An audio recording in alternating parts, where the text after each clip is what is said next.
Next chapter आहे animal classification आणि आपण थेट हिस्ट्री ऑफ ॲनिमल क्लासिफिकेशनपासून सुरुवात करणार आहोत. पण सर्वात अगोदर डेफिनेशन.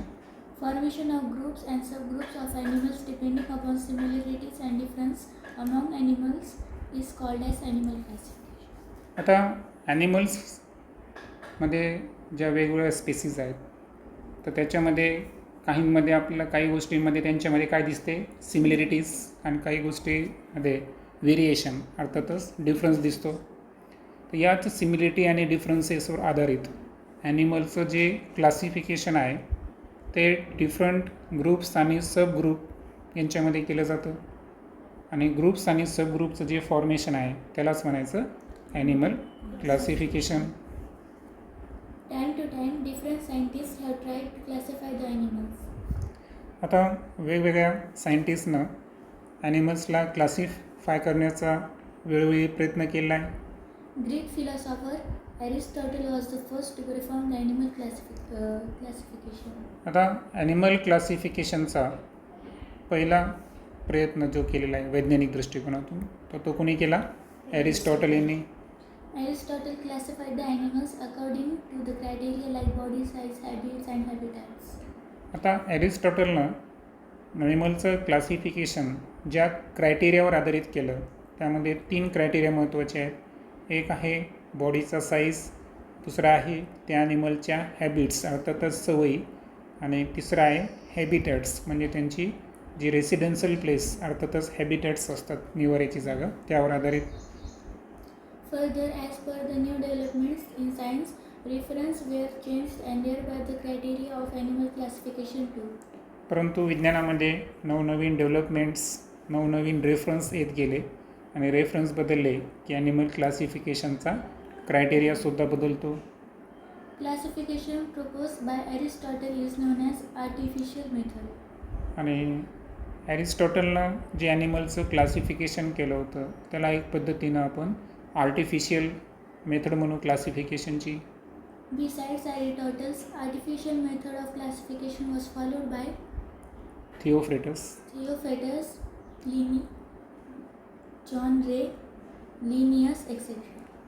आता ॲरिस्टॉटलच्या नंतर जर पाहिलं आपण म्हणजे त्या व्यतिरिक्त artificial method of classification follow करणारे जे सायंटिस्ट आहे त्यामध्ये थिओफ्रेटस असतील, लिनी, जॉन रे आणि Linnaeus. Later on, natural system of classification was followed.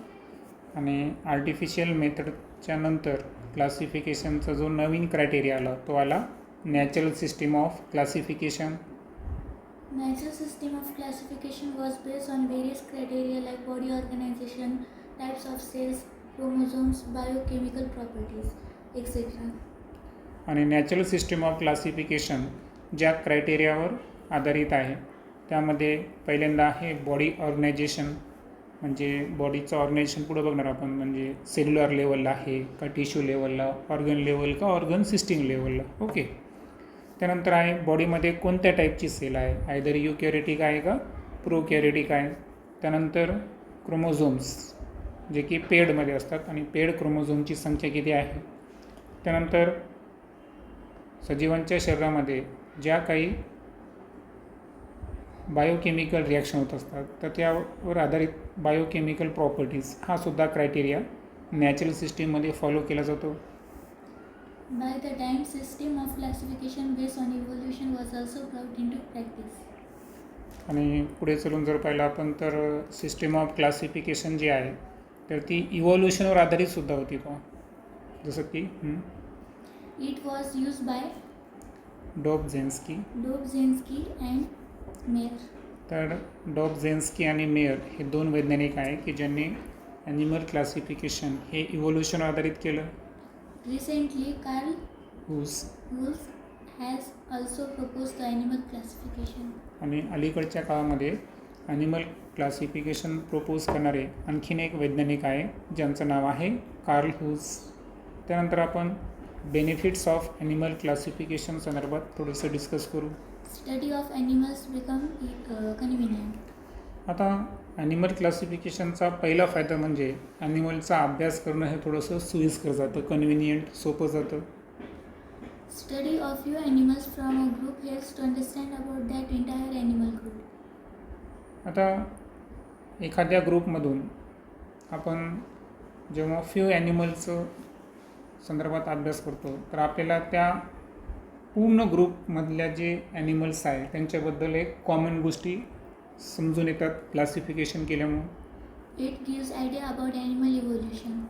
त्यानंतर प्राण्यांचं जे इव्हॉल्युशन्स आहे जसं की आपल्याला माहिती आहे की फिशेसपासून ॲम्फिबियनपासून रेप्टाईलपासून टेरेस्ट्रियल ॲनिमल, बरोबर, मॅमल्स म्हणतो आपण त्यांना. तर असं ॲनिमल इव्हॉल्युशनची आयडियासुद्धा आपल्याला क्लासिफिकेशनमध्ये येते. Animals can be easily identified with great accuracy. आणि क्लासिफिकेशन केल्यानंतर अतिशय मोठ्या ॲक्युरेसीने म्हणजे तंतोतंत आपण ॲनिमल्सला काय करू शकतो, आयडेंटिफाय करू शकतो. It helps to understand the relationship of animals with other living organisms. क्लासिफिकेशनमुळं ॲनिमल्स आणि दुसऱ्या सजीवांसोबत असणारं त्यांचं जे रिलेशनशिप आहे ते सुद्धा आपल्याला समजायला मदत होते. It helps to understand the habitat of each animal and its exact role in the nature. त्यानंतर क्लासिफिकेशनमुळं आपल्याला प्रत्येक ॲनिमल्सचं जे हॅबिटॅट आहे आणि निसर्गामध्ये त्याचा एक्झॅक्ट रोल काय आहे हे सुद्धा अंडरस्टँड व्हायला मदत होते. It helps to understand various adaptations shown by animals. आणि त्यानंतर ॲनिमल्सकडून जे ॲडॅप्टेशन होतं ते आपल्याला माहीत आहे की आपण चार्लस डार्विन सिद्धांत पण पाहिला, स्ट्रगल फॉर एक्झिस्टन्स आणि नॅचरल सिलेक्शन जे प्रिन्सिपल होतं. तर त्यामध्ये आपण पाहिलं की चेंजिंग गोष्टी ज्या असतात तर त्यामध्ये ॲडॅप्ट करण्यासाठी त्यांच्यामध्ये काही चेंजेस इसेन्शियल असतात, बरोबर. मग हे ॲडॅप्टेशन जे आहे हे समजणंसुद्धा आपलं सोपं जातं ॲनिमल क्लासिफिकेशनमुळे. त्यानंतर आता आपण ट्रॅडिशनल मेथड पाहू animal क्लासिफिकेशनची. Traditionally, depending upon presence or absence of the notochord, the animal kingdom has been divided into two groups, non-chordates and chordates. आता थोडंसं आपण पुढे जाऊ पुढच्या पेजवर. तिथं नोटोकॉर्ड संदर्भात एक इन्फॉर्मेशन दिली आहे ती अगोदर आपण समजून घेऊ. Notochord is a long rod-like supporting structure present on dorsal side of animal body. आता नोटोकॉर्ड हे एक लॉंग रॉड लाईक स्ट्रक्चर आहे आणि ॲक्च्युअल हा एक अशा प्रकारचा सपोर्टिंग स्ट्रक्चर आहे की ॲनिमल बॉडीच्या डॉर्सल साईडला प्रेझेंट आहे. आता डॉर्सल याचा अर्थ असतो बॅक. डॉर्सलचा अर्थ काय आहे, बॅक. सो बॅक साईडला जर पाहिलं आपण तर ॲनिमलच्या बॉडीमध्ये जर लॉंग रॉड लाईक स्ट्रक्चर असतात की ॲनिमलमध्ये की जे त्याच्या स्ट्रक्चरला सपोर्ट करतात त्या स्ट्रक्चरला काय म्हणायचं आपण, notochord. It keeps the nerve tissue isolated from remaining body. आता नोटोकॉर्डचं मेजर फंक्शन जर पाहिलं आपण तर जे बॉडीमध्ये आपल्या नर्व टिश्यू असतात तर या नर्व टिश्यूला शरीराच्या इतर टिश्यूपासून आयसोलेट म्हणजे सेपरेट ठेवण्याचं कार्य कोण करतो, नोटोकॉर्ड करतो. आता अगोदर जो मुद्दा वाचला होता आपण की नोटोकॉर्ड प्रेझेन्स आहे का ॲब्सेन्स आहे, तर या क्रायटेरियावर ट्रॅडिशनली ॲनिमलचं क्लासिफिकेशन जर पाहिलं आपण अर्थातच ॲनिमल किंगडमचं दोन ग्रुपमध्ये विभागणी होते. पहिला आहे नॉन कॉर्डेट्स आणि दुसरा आहे कॉर्डेट्स. अगोदर आपण पाहू non chordates. Characters of non-chordates animals are as follows. Body is not supported by rod-like notochord. आता नॉन या शब्दातच आपल्याला कळलं की त्यांच्यामध्ये नोटोकॉर्ड काय आहे, ॲब्सेंट आहे. म्हणजे रॉड लाईक नोटोकॉर्ड हा बॉडीमध्ये प्रेझेंट नसतो किंवा त्याचा सपोर्ट नसतो स्ट्रक्चरसाठी. Next फॅरेंजियल. Pharyngeal gill slits are absent. आणि त्यानंतर ज्या फॅरेंजियल गिल स्लिट्स आहेत तर ते नॉन कॉर्डेट्समध्ये काय आहेत, ॲब्सेंट आहेत. आता लक्षात ठेवायचं की जे फॅरेंजियल गिल स्लिट्स आहेत तर हे कॉर्डेट्सचं वैशिष्ट्य आहे. ते नॉन कॉर्डेट्समध्ये काय ॲब्सेंट आहे. आता याचं काही आपण सुरुवातीच्या कॉर्डेट्समध्ये जर पाहिलं प्रिमिटिव्ह कॉर्डेट्स म्हणतो आपण, तर त्याच्यामध्ये हे जे गिल स्लिट्स होतात ना हे फूड पार्टिकल्सला वॉटरपासून फिल्टर करण्यासाठी महत्त्वाचे होते. आणि स्पेशल तुम्ही जे फिशेस आणि ॲम्फिबियनमध्ये जर पाहिलं तर हे गिल स्लिट्स जे गॅसेस एक्सचेंज आहे रेस्पिरेशनसाठी कमी येतात. तर ते नॉन कॉर्डेट्समध्ये काय आहेत? ॲबसेंट आहेत. Nerve cord, if present, it is on ventral side. It is solid and pale. आता नर्व कॉर्ड जर प्रेझेंट असेलच नॉन कॉर्डर्समध्ये तर ती कुठं प्रेझेंट असेल? व्हेंट्रल साईडला. आता व्हेंट्रलचा अर्थ काय आहे? बेली. बेली म्हणजे पोटाकडील भाग. ओके, सो लक्षात ठेवायचं की जो फ्रंट सरफेस आहे किंवा ऑर्गॅनिझमचा त्याला आपण लोअर साईड म्हणू. ओके, तर त्या साईडला नर्व कॉर्ड प्रेझेंट जर असतील तर ते फक्त व्हेंट्रल साईडला प्रेझेंट आहेत. ते पण सॉलिड आणि पेड स्वरूपात आहे. Okay, Heart, if present, it is on dorsal side. आणि राहिला प्रश्न हर्टचा. तर हर्ट जे आहे ते डॉर्सल साईडला जर प्रेझेंट असेल तर तो डॉर्सल साईडला प्रेझेंट असेल. आता डॉर्सलचा जो शब्द आहे तर डॉर्सम नावाचा एक शब्द आहे. पहा, डॉर्सम हा एक लॅटिन वर्ड आहे ज्याचा अर्थ आहे बॅक. मी अगोदर सांगितलं की बॅक सरफेसला किंवा अप्पर साईड जी आहे ऑर्गॅनिझमचा आहे ना, सरपटणारे प्राणी असतील तर त्यांच्या अप्पर साईड, तर या साईडला हर्ट काय असतो? प्रेझेंट असतो. Non-chordata are classified or divided into 10 phyla. आता नॉन कॉर्डेटचं क्लासिफिकेशन किंवा डिव्हिजन हे 10 फिलममध्ये होतं. त्याला आपण फायला म्हणू. Those phyla are Protozoa, Porifera, कॉलिन्ट्रेटा, or Cnidaria, प्लॅटिहेलिन्थस, Platyhelminthes, Acelinthes, Annelida, Arthropoda, Mollusca, इकायनोडर्माटा, Echinodermata and Hemichordata. आता हे सर्व जे फायलम आहेत, ओके, नॉन कॉर्डेटचे, हे आपल्याला पूर्ण स्टडी करायचे आहेत. त्याच्यामध्ये एकूण 10 फायला आहेत. पहिला आहे प्रोटोझोआ, देन पोरीफेरा, कॉलिन्ट्रेटा किंवा त्याला दुसरा शब्द आहे नायडेरिया, त्यानंतर प्लॅटीहेल्मिंथस, ॲस्क्लेमिन्स, ॲनेलिडा, ॲर्थ्रोपोडा ज्यांची संख्या आहे या पृथ्वीवर सर्वात जास्त आहे. त्यानंतर आहे मोल्युस्का, इकायनोडर्माटा आणि हेमिकॉर्डाटा. हेमी म्हणजे हाफ आहे ना, पुढं लक्षात येईल ते काय आहेत राहणार तसं. सेकंड ग्रुप पाहू आपण, chordates. Characters of chordates are as follows. Body is supported by notochord. आता नॉन कॉर्डेट्समध्ये जर पाहिलं आपण तर रॉड लाईक नोटोकॉर्डचा सपोर्ट नव्हता, जेव्हा की कॉर्डेट्समध्ये जर पाहिलं आपण तर बॉडी जी आहे ती नोटोकॉर्डनं सपोर्टेड आहे. Pharyngeal gill slits or lungs are present or for respiration.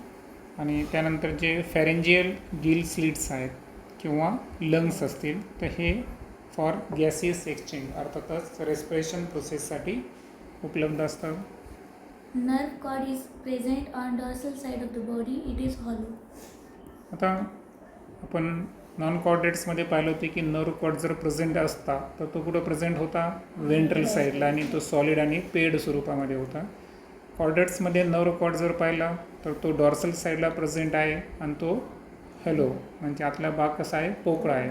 Okay, Heart is present on ventral side of body. आता आपण नॉन कॉर्डेट्समध्ये पाहिलं की हर्ट जर प्रेझेंट असेल तर तो कुठं होता? डॉर्सल साईडला, आणि कॉर्डेट्समध्ये जो हर्ट आहे तो आहे व्हेंट्रल साईडला. त्यानंतर इथं फिगर दाखवलेली आहे कॅरेक्टरिस्टिक्स ऑफ कॉर्डेट्स. त्यामध्ये आपण फ्रंटला पाहिलं तर माउथ दिसेल आपल्याला, त्यानंतर नर्व कॉर्ड, बरोबर. त्यानंतर आहे नोटोकॉर्ड, ज्या लॉंग रॉड लाईक सपोर्टिंग स्ट्रक्चरबद्दल आपण बोललो. त्यानंतर मसल्स दिसतील. त्यानंतर रेस्पिरेशनसाठी गिल स्लिट्स. त्यानंतर ॲलिमेंटरी कॅनलचा लास्ट पार्ट कोणता असतो? ॲनस. आणि फायनली आहे टेल फिन. नेक्स्ट आहे do you know. All chordates animals are grouped together in a single phylum and the name of phylum is same, that is phylum Chordata. आता चार्टकडे येऊ आपण. आपल्याला माहिती आहे 5 किंगडम सिस्टीम कोणी प्रपोज केली? Robert H Whittaker.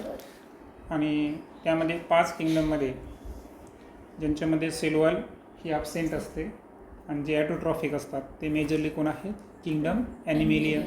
त्याचे 2 सब किंगडममध्ये आपण विभागणी केली. एक आहे नॉन कॉर्डेट्स आणि दुसरा आहे कॉर्डेट्स. पैकी नॉन कॉर्डेट्स जे आहेत त्यांचे एकूण 10 फेलाईम होते. आपण त्याची डिस्कस केले 10 फायला. ओके, परंतु जे सब किंगडम कॉर्डेट्स आहे त्याचा एकच फायलम आहे आणि तो कोणता आहे कॉर्डाटा. आणि त्या कॉर्डाटाचे 3 सब फायलम आहेत. ते आहेत युरोकॉर्डाटा, सेफॅलोकॉर्डाटा अँड व्हर्टिब्रेटा. आणि जे व्हर्टिब्रेटा आहे त्याचे एकूण किती क्लास आहेत? 6 क्लास आहेत. सायक्लोस्टोमॅटा, पिसेस, ॲम्फिबिया, रेप्टिलिया, एव्हज आणि मॅमेलिया. आणि या मॅमेलियामध्ये आपण इन्क्लूड होतो. तर लक्षात ठेवा, जी हायरार्ची आहे त्यामध्ये किंगडम नंतर काय येतो? सब किंगडम, त्यानंतर फायलम, त्यानंतर क्लास, ऑर्डर, फॅमिली, जीनस आणि स्पेसिस. असा जो आहे तो हायरार्ची ऑफ क्लासिफिकेशन आपण या अगोदर स्टडी केलेला आहे. सो या पद्धतीने आपण हे पाहिलं की जे कॉर्डेट्स आहे त्याच्यामध्ये फायलम एकच आहे, सब फायलम 3 आणि त्याच्यामध्ये क्लास किती आहेत? एकूण 6. ठीक आहे. Do you know? This phylum has been divided into 3 subphyla as Urochordata, Cephalochordata and Vertebrata. Okay. तर सांगितल्याप्रमाणे सर्व कॉर्डेट्स ॲनिमल हे सिंगल फायलममध्ये प्रेझेंट आहे आणि त्या फायलमचं सुद्धा नाव काय आहे? कॉर्डाटा. कॉर्डाटा जो आहे तो 3 सब फायलामध्ये डिवायडेड आहे. त्यामध्ये युरोकॉर्डाटा, सेफॅलोकॉर्डेटा आणि व्हर्टिब्रेटा. Subphylum Vertebrata has been further divided into 6 classes as class सायक्लोस्टोमॅटा, Cyclostomata, class Pisces, class Amphibia, class Reptilia, class Eos, class Mammalia. आणि जो सब फायलम व्हर्टिब्रेटा आहे तर हा सुद्धा फर्दर 6 क्लासेसमध्ये डिवायडेड आहे. त्यामध्ये सायक्लोस्टोमॅटा असेल, पिसेस, ॲम्फिबिया, रेप्टिलिया, एव्हज आणि मॅमेलिया या सर्वांचा समावेश होतो. This system of animal classification was in practice till now. आणि आज रोजी जर पाहिलं आपण तर ॲनिमल क्लासिफिकेशनची ही सिस्टीम आपण यूज करत आहोत. However, nowadays, new system of classification is followed. परंतु आज रोजी जर पाहिलं आपण तर क्लासिफिकेशनची एक न्यू सिस्टीम या ठिकाणी फॉलो केल्या जाते. We will study this new system of animal classification in brief. चला तर मग ते ब्रीफमध्ये आपण समजून घेऊ. At present, according to the 5 kingdom classification system of Robert Whittaker, all multicellular animals are included in kingdom Animalia. आता जे 5 किंगडम सिस्टीम रॉबर्ट विटाकरनं प्रपोज केलेली आहे तर त्यामध्ये सर्व जे मल्टीसेल्युलर ॲनिमल्स आहे त्या सर्वांचा समावेश कोणत्या किंगडममध्ये आहे? ॲनिमेलियामध्ये. This system of classification is based upon some criteria like body organization, body symmetry, body cavity, germinal layer, segmentation, etc. आता हे जे न्यू सिस्टीम ऑफ क्लासिफिकेशन आपण पाहिलं तर यामध्ये क्रायटेरिया जर पाहिला आपण तर पहिला क्रायटेरिया काय आहे? Body organisation. तर बॉडी ऑर्गनायझेशन आपण पुढं बघणार आहोत की कोणत्या लेवलला आहे की नाही. तर याच्यामध्ये प्रोटोप्लाझमिक असेल, सेल्युलर असेल, त्यानंतर सेल टिश्यू ग्रेड असेल किंवा टिश्यू ऑर्गन ग्रेड असेल. त्यानंतर पुढचा क्रायटेरिया जो आपण बघणार आहोत तर तो आहे सिमेट्री. म्हणजे ॲनिमल असिमेट्रिक आहे का, रेडियल सिमेट्री आहे का, बायलॅटरल सिमेट्री. त्यानंतर जर्म लेयर्सवर आपण फोकस करणार आहोत. आयदर ते 2 जर्म लेयर्स असतील, एक्टोडर्म आणि एंडोडर्म, तर त्याला आपण डायप्लोब्लास्टिक, आणि त्या व्यतिरिक्त तिसरी जर मेझोडर्म असेल तर ट्रायप्लोब्लास्टिक. त्यानंतर बॉडी कॅव्हिटी जी आहे अर्थातच कोलम आहे ना, तर ही प्रेझेंट आहे का नाही, तर त्यावरून सुद्धा आपण युकोलोमेट्स, स्युडोकोलोमेट्स आणि अकोलोमेट्स आणि जे बॉडी सिगमेंटेशन आहे तर ते सिगमेंटेशन प्रेझेंट आहे का नाही, तर हे सुद्धा क्रायटेरिया आपण स्टडी करणार आहोत. बरोबर. तर असं हे सर्व गोष्टी आपल्याला अभ्यास करायच्या आहेत. तर सर्वात अगोदर एक लक्षात घ्या की ॲनिमल क्लासिफिकेशनचं जे आपण नवीन स्टडी करायलो तर यामध्ये आपल्याला सर्वात महत्त्वाचं काय आहे की जे आपण इथे क्रायटेरिया पाहिलो तर यानुसारच तुम्हाला पॉईंट तयार करायची. म्हणजे इथं जरी इन्फॉर्मेशन थोडंसं डिटेलमध्ये दिली असेल पण तुम्ही एक्झॅक्ट लिहायचं बॉडी ऑर्गनायझेशन कोणतं आहे, बॉडी सिमेट्री कोणती आहे, body cavity germinal layer, segmentation आणि त्याचं एक्झाम्पल. या पद्धतीने जर तुम्ही स्टडी केलं तर ते थोडंसं ब्रीफमध्ये लक्षात राहील तुमच्या. ठीक आहे. नेक्स्ट व्हिडिओमध्ये आपण criteria for new system of classification या संदर्भात डिटेलमध्ये डिस्कस करू.